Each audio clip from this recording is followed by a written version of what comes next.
मन की दशा से थोड़ी ऊपर उठ गए हो। 4-6 महीने भजन करते हुए अखंड भजन तो तब चलता है जब मन की दशा बदल जाए, मन भगवदाकार हो जाए। तो बहुत जन्मों का बिगड़ेल मन आप कह रहे हैं कुछ दिनों से लगने लगा, तो आपने मानो बहुत बड़ी यात्रा तय कर ली। मन ही नहीं लगता, आपका लगने लगा, मतलब आपने उस पर अधिकार कर लिया है। अब धीरे धीरे आगे बढ़ जाएगा, धीरे धीरे अचंचल होने लगेगा, धीरे धीरे संकल्प विकल्प कम होने लगेंगे। हमें हारना नहीं है। गाहे न दूजी चाल। अब मन नहीं लग रहा तो चलो गंदी बातें सोचे, गंदी बातें करें, गंदी बातें देखें, गंदी बातें सुने, गंदे लोगों के बीच में बैठे, फिर बिगड़ जाएगा, फिर नहीं बनेगा। नहीं, गाहे न दूजी चाल, लगे या ना लगे। हम कई बार सत्संग में बताया है कि नाम में स्वयं की एक अपार सामर्थ्य है। जैसे अग्नि की सामर्थ्य दाहिका शक्ति है, आप जान के छुओ, अनजान में छुओ, जबरदस्ती कोई छुआ दे या भूल से छू, सबका परिणाम एक ही होगा, वो जला देगी। उसमें दाहिका शक्ति है। ऐसे मन लगे तो राम कृष्ण हरि, मन न लगे तो राम कृष्ण हरि, फल बराबर मिलेगा। उसमें कोई भाव को भाव न खालसहु, नाम जपत मंगल दिस दसहु। इसलिए निरंतर नाम के प्रति तुम सुदृढ़ भाव रखो, भले न कर पाओ लेकिन भाव ये रखो कि मैं निरंतर जपूंगा, मन लगे या ना लगे, अशांति हो या शांति हो, दुर्गति हो या सदगति हो। अब एक बार तो मैं छक के नाम जप करके देखूंगा। संत जन कहते हैं, शास्त्र कहते हैं, क्या होता है, एक बार देखूं। न जाने कितने जीवन हमने विषय भोगों में दिए, अब एक जन्म में भगवान के नाम, अभी तूफान मच जाएगा। पर हम लोगों का क्या है कि निश्चय बहुत खिसड्डी स्वभाव है। अभी कह रहे ब्रह्मचर्य से चलेंगे, अभी कह रहे संयम से चल रहे हैं, और जहां सामने भोग आए तो सब भूल जाते हैं, उन्हीं में फिसल जाते हैं, हाथ कुछ नहीं लग पाता। इसलिए दृढ़ बनो और दृढ़ता से भगवान का नाम जप करो। एक दिन ऐसा आएगा कि नाम छोड़ना चाहोगे तो भी नहीं छोड़ पाओगे। स्वामी अखंडानंद जी महाराज वृंदावन में थे एक समय, उनका ध्यान हो गए, तो एक शिष्य आया और बोला, महाराज आपसे एक बात करनी है। तो कहा बताइए। बोले आपने जो नाम दिया था, राम राम राम, 18 साल हो गए जब से, हमें कोई लाभ नहीं। संत बड़े विज्ञानानंद घन होते हैं उनका, तो आप हमें क्या मानते हैं? बोले गुरु। बोले हमारी कसम है, कल तुम इसी समय आना, मैं तुम्हें दूसरा मंत्र दूंगा जो बहुत चमत्कारिक है, पर अभी से लेके कल तक एक बार भी नाम मत जपना, ये तुम्हें हमारी कसम है। चलो निकलो। और वो जी ही बार तो पूर्वाभ्यास, अब गुरु की कसम, वो सीढ़ी नहीं उतर पाए, लौट के आके रो के चरणों में गिरे, महाराज जी कसम तोड़ दीजिए, मैं जी नहीं पाऊंगा, नाम को रोक नहीं पाऊंगा। बोले ये मिला है। 18 साल से जो कह रहे कि मुझे क्या मिला, तो ये मिला है कि तुम भगवान के नाम के बिना जी नहीं सकते। अब तुम्हारी सदगति में कोई संशय थोड़ी, निश्चित तुम्हारे समस्त अशुभ नष्ट होकर तुम्हें भगवदानंद की प्राप्ति होगी। अब जैसे आज से आपको, अभी आप 3-4 महीना की बात करते हैं, आपको हम ही कह रहे हैं कि आज के बाद तुम नाम नहीं जप करना, तो यहाँ से गेट नहीं पार पकड़ पाओगे। 10वें बार नाम आएगा तो होगा कि मैं कैसे छोड़ दूं, ये तो छूटी, यद्यपि निरंतर नहीं चल रहा, अभी कोई परमानंद की अनुभूत, लेकिन आप रो पड़ेंगे यदि वास्तविक 2-4 महीने ही जब किए। देखो आपको बताते हैं नाम की प्रीति किसे कहते हैं। प्रारंभ में जैसे 10 मिनट आप नाम जप करते, केवल 10 मिनट 24 घंटे में, अब 10 मिनट बैठे आप माला लेके, इतने में आपके परिवार का कोई प्रिय से प्रिय मित्र भी आके आपसे बात करने लगे तो आपका मन ही बुरा मानने लगेगा। यार 24 घंटे में 10 मिनट तो जपता हूं, फिर भी आके आदमी हमसे बात, मतलब रुचि आई 10 मिनट की, पकड़ो, अगर 10 मिनट की उसको रुचि आ गई तो 24 घंटे पहुंचाने में देर नहीं लगेगी, क्योंकि शुरू हो गया ना चलना, पहले तो लगता ही नहीं है, शुरू हो गया। इसलिए घबराओ मत, भगवान बहुत कृपालु है और उनसे ज्यादा कृपालु उनका नाम है।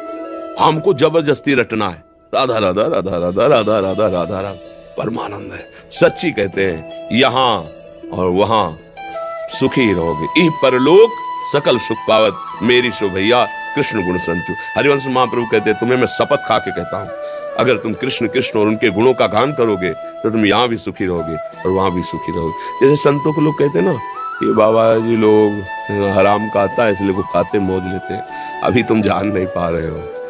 अगर आप आकर के देखो तो आपको पता चलेगा कि ये संत मार्ग कितना कठिन मार्ग है, क्योंकि इसमें बाहर से चोट तो दिखाई नहीं दे रही ना, अंदर प्रतिपल चोट है जिसे तुम जान ही नहीं सकते। जो पड़ा हुआ है वो खड़े हुए कि गिरने का चोट क्या जाने, क्योंकि तो पड़ा हुआ है ना, उसको पता ही नहीं ना। ये विषय विकार नाना प्रकार का आकर्षण जला कर राख करता है और उसको शांत सहते हुए रोते हुए इस मार्ग में चलते हैं तो सारी सिद्धियां, सारा वैभव त्रिभुवन का उनके चरणों में लौटता है। वो आराम का नहीं है, बोला भगवान के भक्तों को ऐसे शब्द जैसे अब सुनते हैं ना, कभी कभी कोई ऐसा बाबा जी लोग हैं आराम, ऐसे नहीं है। भगवान का उन्होंने जो भजन किया है, तपस्या की, चरणों का जो सेवन किया है, उसका ये ब्याज है, मूल नहीं। मूल में तो जो मिलेगा तुम देख भी नहीं पाओगे, ये ब्याज है। सारा जगत उनके सामने नमन करता है। क्यों कि नमन करता है? कि स्वयं स्वीकार करता है कि मैं वहां हार गया जहां तुम जीत गए। नहीं, मैं वहां हार गया जहां तुम जीत गए, इसलिए मैं प्रणाम करता हूं। हर संत भगवान को हम क्यों प्रणाम करते हैं? भाई इन्हीं कपड़ों के तो सब कपड़े बनते हैं, लाल पीले, सब माताएं बहनें भी सब। तो इन कपड़ों को थोड़ी प्रणाम किया जा रहा है। जो हम तिलक लगाए, भाई आप भी तिलक लगाए हो, तिलक को थोड़ी प्रणाम किया। प्रणाम ये किया जाता है कि जहां मैं हार गया वहां तुम जीत गए, जहां मैं फंस गया वहां से तुम निकल गए, इसलिए तुम्हारे चरणों में प्रणाम है। तो इसलिए संतों की बात पर विश्वास कर ले तो उनकी बात में ही ताकत होती है और वो तुम्हें पार कर देगी। जैसे कहते हैं ना लोग, आशीर्वाद दीजिए, हाथ दर्द, इनके ये सब बाहरी नाटकबाजी है। कह रहे चलो, बस आप समझ लो जो कह रहे हैं चलो, उसी में उनका आशीर्वाद लगा हुआ। आप चल के तो देखो आपको कहां पहुंचा देंगे। हम लोग थोड़ा मंद बुद्धि के इसलिए जान नहीं पाए। ये संत जन कहते हैं ना, आप ये जपो, दोबारा प्रश्न मत करो, जपना शुरू कर दो, देखो आपको सामर्थ्य मिल जाएगी। और जब संत जन देखते हैं ना कि उनकी आज्ञा का पालन होता है, हृदय शीतल होता है, वो आशीर्वाद अपने आप जाता है। ये आशीर्वाद मांगने वाला नहीं है, मांगने से मिलता भी नहीं है। उनकी आज्ञा का पालन, ये जैसे नहीं कि वो तो स्वभाव होता है वात्सल्य में संत जन से। तो क्या आशीर्वाद यहाँ का विषय होता है। कैसे मिलता है आशीर्वाद? जैसे आप हमारी आज्ञा का पालन करें, ठीक से चल रहे हैं, बड़ा कष्ट सह के चल रहे हैं, अब हम अपने भजन में, और एक अचानक तुम्हारा चिंतन आ गया और वो बात आ गई, इतना कष्ट पाते हुए भी वो भजन कर रहा है। अब जो वो करुणा जो उदय हुई, वो जाके वहां संभाल दी, तुम्हें भी पता नहीं चला और वो ऐसी ऊंचाई पर चढ़ा दिया। इसीलिए कहा गया, तात स्वर्ग अपवर्ग सुख धरी तुलाए कंग, तुलनताए सकल मिल जो सुख लव सत्संग। संतों का आशीर्वाद, ऐसे फल फूल मूल जो बाहर मिलता है ना, वो सब प्राकृतिक बात है। संतों का हृदय माता जैसा होता है। जैसे माँ ना अपने बच्चे को डांटती है, फटकारती है, लेकिन अच्छे के लिए। संत जनों के हृदय में ये नहीं होता मेरा तेरा नहीं होता, ये बात समझ लेना। संतों के हृदय में कोई सगा या पराया नहीं होता, उनको सब सगे ही लगते हैं, कोई ऐसा नहीं लगता कि पराया है। आप अपने हृदय को पवित्र करके जाइए तो आपको लगेगा कि सबसे ज्यादा प्यार हमको करते हैं। क्यों? क्योंकि उनके हृदय में सबसे ज्यादा प्यार वास्तविक है आपके प्रति। क्योंकि आपके हृदय में बैठे अपने प्रभु को देखकर जब बर्ताव करते ना, तो सबसे ज्यादा प्यार मिलता है। इसलिए बात मान लो, बस संतों की बात ही आशीर्वाद है। ये जो सब और है ना, प्राकृतिक है, सब मायाकृत है, जादू टोना ये सब तुम्हें दुखी ही करेगा, सुख नहीं प्रदान कर सकता। पक्का समझ लीजिए, सुख प्रदान करेगा। तो गोस्वामी तुलसीदास जी कहते हैं, मैं भगवान शंकर को साक्षी करके कहता हूं, मेरी जबान गल जाए अगर झूठ तनिक भी हो, हमें जो कुछ प्राप्त हुआ है 2 अक्षर से प्राप्त हुआ है, राम। गोस्वामी जी कहते हैं जितने भी संत हुए हैं, बड़े बड़े भागवतिक वैभव, सब भगवान के नाम से। तो आप क्यों नहीं जप सकते? आप में क्या कमी है? आप भी तो भगवान के वही अंश हैं जो वो संत अंश हैं, वही अंश हैं आप निरंतर जपे तो उसी स्थिति को आप प्राप्त हो जाएंगे। और आप सच्ची मानो, अभी आपको एक सुई आपकी जानकारी में चुभना चाहे तो आप भयभीत हो जाएंगे। अचानक घटना में कुछ लग जाता है तो देखो सह नहीं जाते, हाथ टूट जाता है, हाथ कट जाता है, आप सह जाते हैं। सोचो इतना कष्ट सह जाते हो, और ये काम क्रोध आदि आपको जरा सा लुभायमान करते हैं, उसको आप क्यों नहीं सह जाते हो? क्योंकि आपने सहने की बात ही नहीं सोची है, आपने भोगने की बात सोची, इसलिए फिसल जाते हो। नहीं, आप में इतनी सामर्थ्य कि आपको कोई परास्त नहीं कर सकता। सच्ची बात मानना। अच्छा, जैसे आपको जेल मिल गई, अब आपको वहां अनुकूलता तो मिलती नहीं, लेकिन जीते हो ना, तो बोले मन मार के जीना पड़ता है ना। हाँ, ऐसे तुम यहाँ अगर मन मार के जीना सीख जाओ तो तुम महात्मा हो जाओगे, नहीं हो जाओगे? अच्छा, जैसे किसी को जेल मिलती है, छोटी सी सेल होती है, छोटी सैया, साधारण कपड़े, साधारण भोजन, और अगर वो आप जीवन यहाँ जी के राम राम कृष्ण कृष्ण हरि हरि राधा राधा, तो आप गृहस्थी में रहते हुए बहुत बड़े महात्मा हो जाओगे, अगर वहां की बात समझ लो। लेकिन जीव की समझ ठीक ले, जब वहां जाता है तो उसके होश खराब हो जाते हैं।